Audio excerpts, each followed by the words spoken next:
R15 bike, TV, fridge আরও কিছু পুরস্কার 20 টাকায় পাওয়ার আশায় লটারির ফাঁদে ফেলে মানুষকে বোকা বানিয়ে কোটি কোটি টাকা আত্মসাৎ করতেছে কিছু ভণ্ড মানুষ। লোভ দেখিয়ে মোটরসাইকেল, টিভি, ফ্রিজ এগুলোর আশায় মানুষ অনেকগুলো করে টিকিট কাটতেছে। শেষ পর্যন্ত দেখুন, আমি আরো বিস্তারিত তথ্য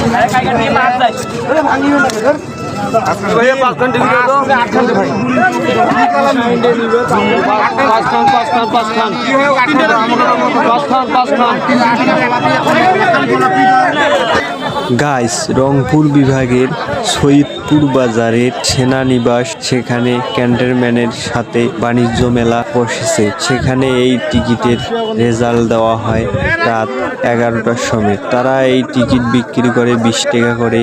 তারা 20 লক্ষ টাকার পুরস্কার দেয়, কিন্তু তা বাদে কোটি কোটি টাকা তারা আত্মসাৎ করে।